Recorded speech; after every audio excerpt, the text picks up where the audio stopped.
third-party 90s character Rayman has become a background character in his own franchise, accidentally propelling the Rabbids to Mario-level popularity. Much like the movie Despicable Me, the brand has been overshadowed by these obnoxious, goofy-looking characters who all look the same and can't even talk. At this point, the Rabbids would more likely be playable on Super Smash Bros. Than Rayman would. Why all the disrespect for Rayman? And why does he keep getting overlooked?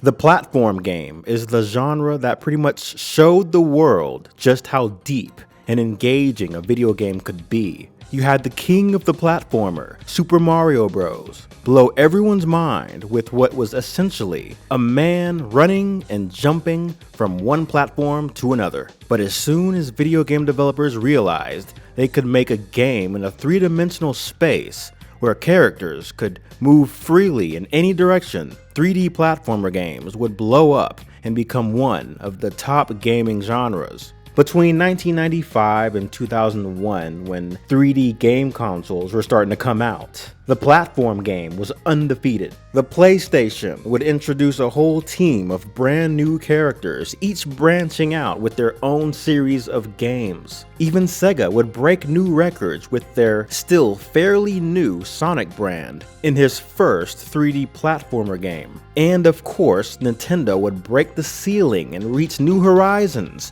with their already established characters from the 80s. It was a great time to be alive, and some really imaginative games would come out during this time. My favorites of this time being Banjo-Kazooie and Crash Bandicoot, two IPs that would be considered maybe top-tier third-party games. These brand new third-party IPs would make up the majority of this 3D platformer movement. But if you have a top tier of something, then you also have a low tier, right? In this case, the low-tier third-party character doesn't necessarily mean that it's bad, just maybe not as popular. No other third-party platformer character really fits this tier more than Rayman, the third-party IP that probably should have been more popular over time, but just wasn't.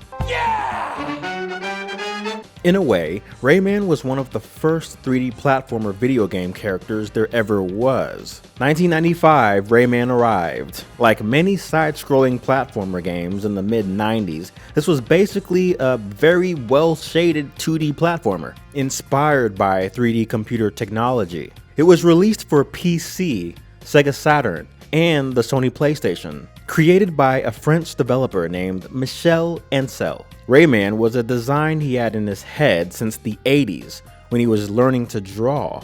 Upon finally creating a video game, he would use Chinese and Russian fairy tales as inspiration, as well as his childhood of climbing trees and chasing insects. But before the new consoles opened up doors, developers were experimenting with 3D computer technology. An early form of ray tracing was used in the development for the way light works with the environment. Ray tracing might have had something to do with Rayman's name, or maybe it was just a coincidence. Ancel worked for a fledgling French video game publisher called Ubisoft, who was impressed by Ancel's animation skills. It was in 1992 when the Rayman idea was greenlit. After first trying to work with a game for an experimental version of the Super Nintendo that used CD-ROM, a project which Nintendo obviously abandoned in 1993, Ancel and Ubisoft would make Rayman for the Atari Jaguar, which at the time was competing with the early Super Nintendo. They would also decide to launch Rayman with the upcoming PlayStation. One of the founders of Ubisoft would go as far as to say that this was a way to beat the Japanese at platforming games, something the Japanese have already mastered with games like Super Mario and Sonic. And this may be hard to believe, but around the time the PS1 peaked in sales back in the year 2000, it was recorded that the all-time best-selling titles for PS1 in the UK was Rayman at number 1, followed by Tomb Raider 2, and Gran Turismo. Crash Bandicoot would be at number 5. Rayman actually did really well. It was highly acclaimed for its 2D graphics, atmosphere, and music. It also had a pretty high difficulty, meaning adults could play this and find a challenge out of it. So Rayman had a wide demographic frame, something PlayStation titles were known for. In Electronic Gaming Monthly's 1995 Game Awards, it was awarded Best Music in a CD-ROM Game and Best Animation. The first 3D Rayman game took a few years to put together, but it came out in 1999 to a wide release on the N64, Dreamcast, PC, and PlayStation. Development began in 1996, and its art design was inspired by Hayao Miyazaki and Tex Avery, again being inspired by two very different regional art styles. Rayman 2 would gain critical acclaim, mostly for the Dreamcast version, which used the original quality that they wanted to use in the first place, following by PC and N64. In 2003, there was Rayman 3, Hoodlum Havoc, and this was the era of the handheld game port, where you had a lot of console games having a handheld version like with the Game Boy Advance, but Rayman 3 had a port for the N-Gage too. And the N-Gage was Nokia's attempt at a handheld gaming system. I mean, Nokia was pretty popular at this time in the early 2000s. They had very high cell phone sales, so you can't really blame them for trying to compete in the handheld gaming spectrum along with the Game Boy Advance. They had gotten cocky, I guess. But of course, this handheld port of Rayman 3 was just a 2D side-scrolling version of the game. The game itself received an overall C+ from gaming reviews, and despite having competed with the Game Boy Advance initially, Rayman 3 would need Nintendo's help to release what was basically a DLC to Hoodlum Havoc, Hoodlum's Revenge. This 2005 Game Boy Advance game would get mixed reviews, praising mostly its music, as usual for a Rayman game.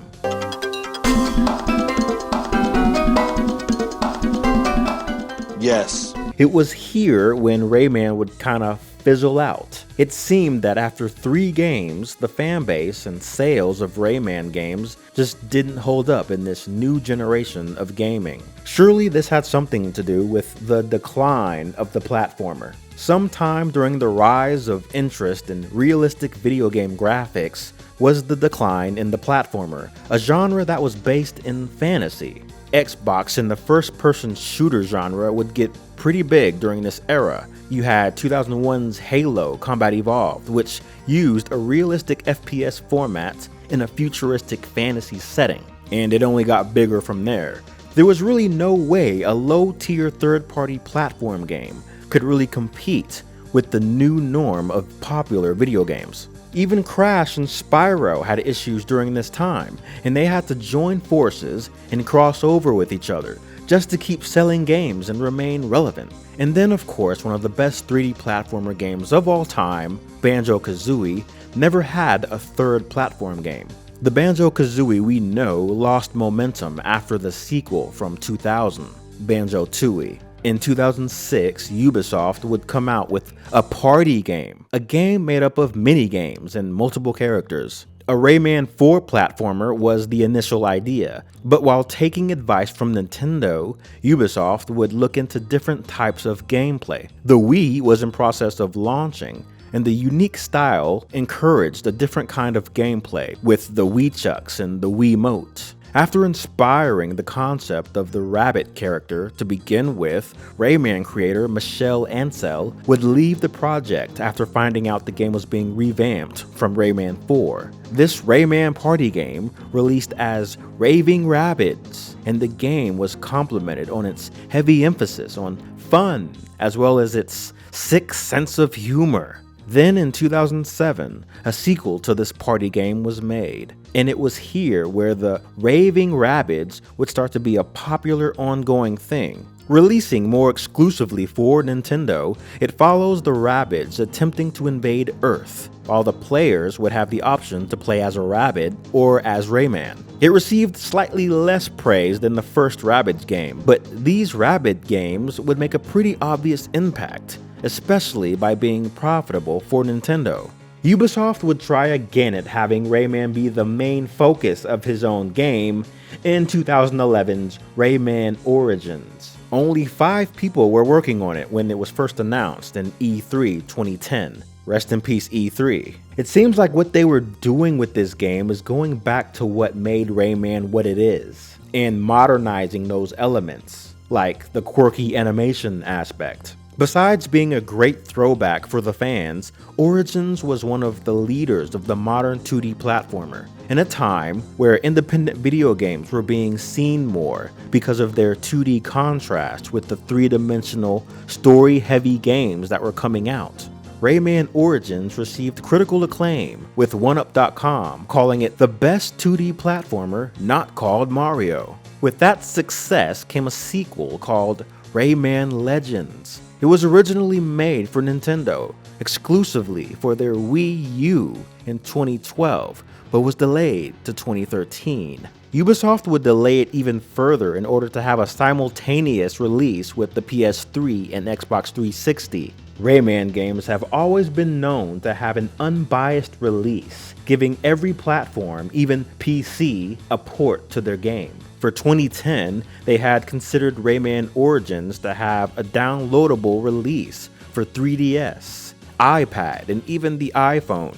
This time, with an established Rayman fanbase, the delay of Rayman Legends upset a lot of fans. On hearing that the Wii U version was already finished and they were just waiting on the PS3 and 360 port, fans started a petition to have the game released on its intended date for the Wii U. Rayman creator Michel Ancel himself would come out to protest the release of the game as well. By now, Ancel was only being credited as a director and didn't have the power over when the game came out. Ubisoft had decided to make a first-person horror game for the Wii U called Zombie U, and while they put a lot of work into this game, it didn't do that great. This is what led to Ubisoft going back on their Rayman sequel and making it a multi-platform game. Looking back, we can see that the Wii U was the problem in the grand scheme of next-gen consoles. The Wii U just happened to be Nintendo's worst console. Rayman Legends would do amazingly well when it finally came out though, enhancing on the qualities of the previous game and standing out as a great, nostalgic platformer in a world where platformer games weren't really being made like that anymore.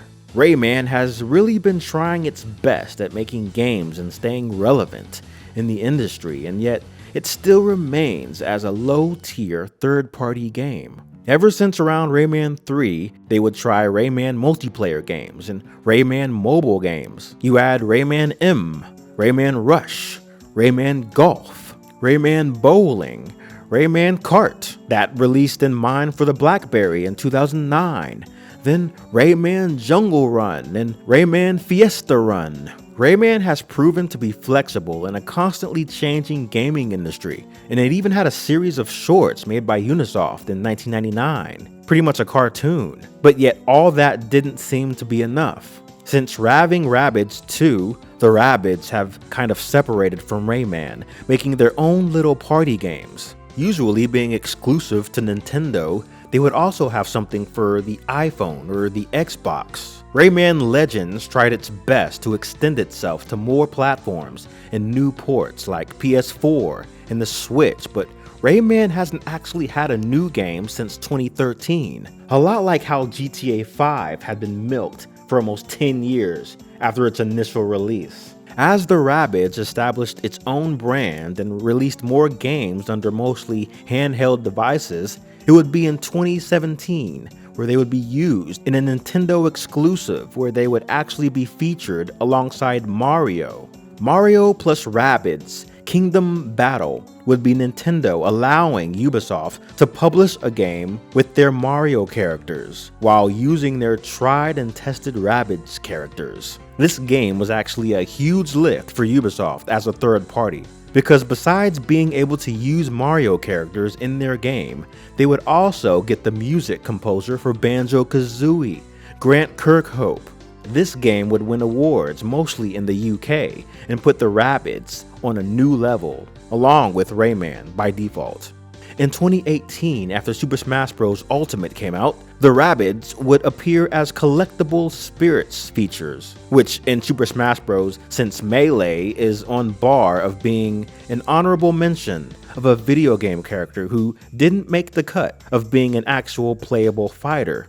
Nintendo would continue using the Rabbids with their characters. In 2018, they'd be featured with Donkey Kong in a DLC for the 2017 game. Most recently, as a sequel to this game, Ubisoft made another Mario Rabbids spin-off called Sparks of Hope, exclusively for the Switch. The Rabbids brand by itself has clearly broken through the mainstream, and as something that came from a third-party character series, you can't really do much better than this. But what happened to Rayman? Ubisoft must have been thrilled to start focusing on these Rabbids characters in order to start working with Mario, but in their dust, they've forgotten about Rayman. They can't really be blamed for not producing another Rayman platform-related game, because they got lucky by doing well with their Origins and Legends reboot. Origins and Legends was literally Ubisoft coming to terms with not being able to push their main character through to the next generation. They had to retract back to a polished version of what they've already done, something that they knew already worked. Rayman as a platformer did great in the nostalgic indie game era, but it probably wouldn't do too well now. They've allowed a fun secondary character of their franchise to be the face of their franchise, pretty much. They haven't completely forgotten about Rayman though. In 2019, Ubisoft would announce a Rayman TV series in the works within their own film and TV production company. Ubisoft Film and Television had technically been around since 2011, but since the success of their Raving Rabbids brand, they've been getting more serious in animated projects. They have a Tom Clancy film in development with Netflix, along with something related to the Just Dance franchise, and of course a movie featuring Rabbids. They've already been going at a Rabbids TV show in France called Rabbids Invasion, and in 2023 they produced a series with Netflix inspired by Ubisoft's Far Cry 3 Blood Dragon, and it's called Captain Laserhawk, a Blood Dragon remix. What ties all this together with Rayman is the fact that Rayman actually makes an appearance in this show, and his character is pretty jarring. Portrayed as a coke-snorting, cold-blooded killer, he is dedicated to eliminating the Rabbid Menace, who are now giant monsters, so it's still true to the Rayman lore, more or less. Ubisoft is perfectly fine with the director portraying Rayman like this, and it seems that this is the future of Rayman, a cartoon character for adults, and it actually feels just right. It's a 30-year-old character who pretty much peaked in high school, so to speak. All that can be done with Rayman at this point in the 2020s is to have him be something that grew up along with its fans from the 90s. Rayman never became a playable character for Super Smash Bros. And became secondary to its own obnoxious villain character. So if you were to ask him about all that in real life, he'd probably be upset and want to do drugs to forget. It seems that both Ubisoft and Rayman himself have accepted his fate and are willing to just roll with it in adult animation. This is great news actually, because what they're not gonna do is let Rayman be forgotten entirely. In the latest DLC for the newest Mario Rabbids game, Rayman makes an appearance for the first time on a game in years. So Ubisoft still seems to have Rayman's back, even if they won't give him another game. Ubisoft over the years have been very smart actually, adapting to different video game formats, trying to get as much players as they can. Nintendo saw their potential and work ethic and started working with them. But now, according to Ubisoft, their new Mario game, Sparks of Hope, has underperformed. They keep banking on their Rabbids brand, which I think only succeeded as far as it did because of that obnoxious little bumbling side character stick that worked so well with Despicable Me. You had the minions getting so popular that they got their own movie. This is the same thing happening with Rabbids. proving once again that if you can get kids to like your characters, then you pretty much can't go wrong as a brand. And a lot like with the Minions, Rabbids gaining a Mario level popularity probably was not intended. But what got Ubisoft this far was their willingness to take Nintendo's advice on what makes a fun game. What got them to the point of Nintendo giving them advice was probably their willingness to stay flexible and work with all platforms. The Rabbids brand doesn't have enough weight as Mario by itself and probably won't be around for too much longer, same as Minions. But the IPs that got both of them there in the first place won't be forgotten. And Rayman might just be forever cursed as a third-party character, never getting that invitation to Super Smash Bros. But at least his publisher will make sure he gets adapted into something new that the fans want to see. And who knows, maybe Rayman being playable on Smash is likely to actually happen. Thanks for watching. If you made it this far, like and subscribe to Retro Sick for more random nostalgia and interesting coincidences surrounding said nostalgia. And I will see ya next time.